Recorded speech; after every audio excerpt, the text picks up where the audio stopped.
o que faria 9 pessoas experientes fugirem desesperadas, descalças, no meio da neve, durante uma noite congelante na Rússia? E morrerem de formas tão estranhas? Esse é o caso Dyatlov Pass. Em janeiro de 1959, um grupo de 10 estudantes do Instituto Politécnico de Ural, na então União Soviética, partiu para uma expedição de esqui pelos gélidos Montes Urais, uma das cordilheiras mais antigas e extensas do mundo, que se estende do Ártico até o Cazaquistão. Liderados por Igor Dyatlov, um aluno exemplar e experiente montanhista, os jovens, todos entre 20 e 24 anos, exceto o veterano da Segunda Guerra Mundial, Alexander Zolotaryov, de 34 anos, estavam determinados a enfrentar uma jornada desafiadora de 320 quilômetros em 16 dias. O objetivo de Igor era claro: conquistar a certificação de aventureiros de grau 3, o mais alto nível de reconhecimento na União Soviética à época. Composto por 8 homens e 2 mulheres, o grupo era bem preparado e experiente. Em 27 de janeiro, o grupo preparou as malas, reuniu mantimentos e partiu de Ekaterimburg, pegando carona em um caminhão até o vilarejo de Vizhai, o último ponto povoado antes de seu destino final, a montanha Otorten. Neste vilarejo, Dyatlov informou as autoridades locais sobre os planos da expedição, afirmando que esperavam retornar no dia 12 de fevereiro. De lá, iniciaram a jornada a pé, enfrentando o terreno hostil dos Urais. No entanto, durante o trajeto, um dos membros, Yuri Yudin, começou a sofrer fortes dores ciáticas e nos joelhos, sendo forçado a abandonar a expedição e retornar. Os 9 restantes continuaram, registrando a viagem em diários e fotografias. Segundo uma anotação, em 1º de fevereiro, o clima piorou drasticamente, com uma forte nevasca e ventos cortantes que reduziram a visibilidade. Temendo se perder, o grupo decidiu montar acampamento na encosta levemente inclinada de uma montanha, tomando precauções contra avalanches. Na madrugada de 2 de fevereiro, a tragédia se abateu. Tudo o que restou foi uma barraca rasgada e alguns pertences espalhados, enquanto os 9 membros da expedição foram encontrados mortos. Após 12 de fevereiro, sem notícias do grupo, as famílias, angustiadas, contataram o Instituto Politécnico, que organizou uma operação de resgate envolvendo o exército, iniciada no dia 20. 6 dias depois, em 26 de fevereiro, a barraca foi localizada, parcialmente enterrada na neve, indicando que estava abandonada há semanas. Ao inspecioná-la,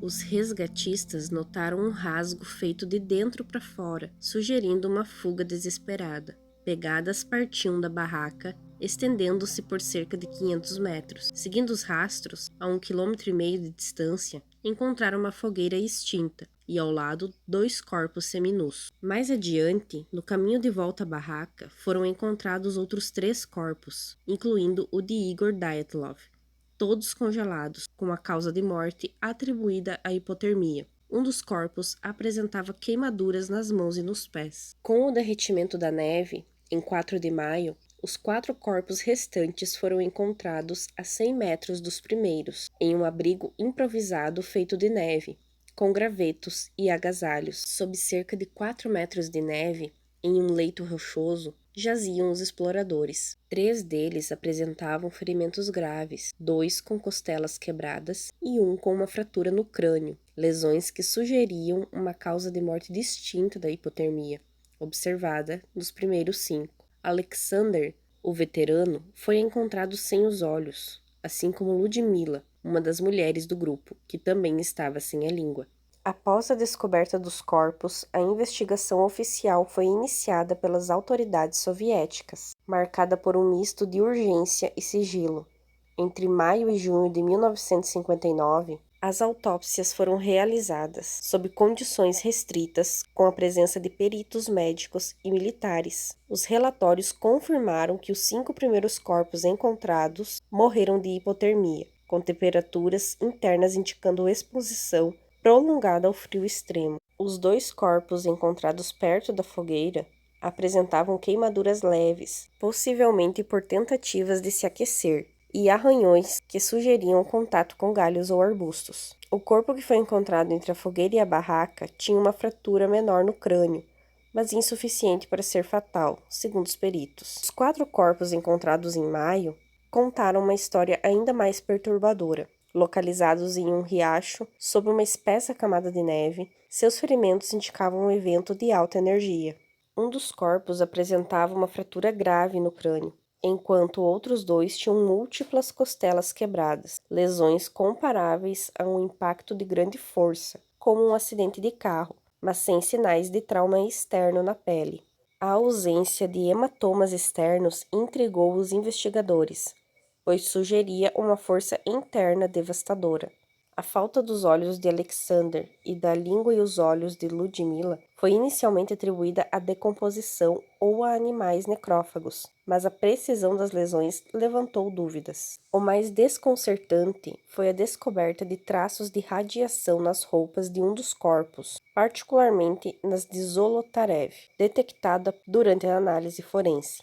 A origem da radiação permaneceu inexplicada, já que o grupo não tinha acesso a materiais radioativos e a região não era conhecida por atividades nucleares. Em paralelo, os diários e rolos de filme recuperados da barraca foram examinados. As fotos mostravam o grupo em momentos de camaradagem, esquiando e montando acampamento, mas as últimas imagens eram enigmáticas. Algumas estavam superexpostas ou desfocadas, com formas indistintas que alguns interpretavam como luzes no céu ou figuras não identificadas. Os diários, escritos até 1º de fevereiro, descreviam o clima hostil e a determinação do grupo, mas não mencionavam nada fora do comum. A barraca, cuidadosamente analisada, revelou que o rasgo interno foi feito com uma faca e a disposição dos pertences, botas, casacos e equipamentos deixados para trás, sugeria que os excursionistas saíram às pressas, muitos descalços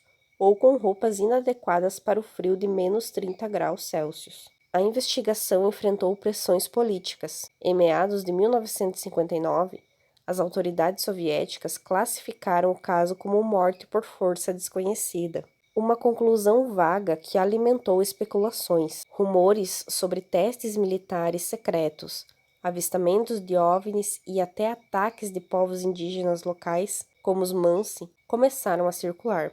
Os Mansi, no entanto, foram rapidamente descartados, pois não havia evidências de sua presença, e eles eram conhecidos por serem pacíficos. A radiação, as lesões catastróficas e a aparente fuga desesperada do grupo da barraca desafiavam explicações lógicas. Em julho de 1959, o caso foi oficialmente encerrado e os arquivos foram selados, com ordens para que os envolvidos, incluindo os resgatistas e médicos, evitassem discutir o incidente publicamente. Os familiares, inconformados com a falta de respostas, continuaram pressionando por esclarecimentos, mas o sigilo estatal prevaleceu. Nos meses seguintes, o local da tragédia, conhecido como a Montanha dos Mortos, em língua mansi, ganhou uma aura de mistério. O caso permaneceu envolto em segredo até o colapso da União Soviética, quando os arquivos começaram a ser parcialmente liberados, reacendendo o interesse público e gerando inúmeras teorias, de avalanches a experimentos militares. Em 2019, a Rússia reabriu oficialmente a investigação e concluiu que uma avalanche teria causado pânico, mas muitos pesquisadores independentes contestam, apontando falhas nessa teoria, como o ângulo do terreno e a forma como os corpos foram encontrados. O caso Dyatlov Pass permanece envolto em mistério. O local onde tudo aconteceu é hoje chamado de Passagem Dyatlov, em homenagem às vítimas.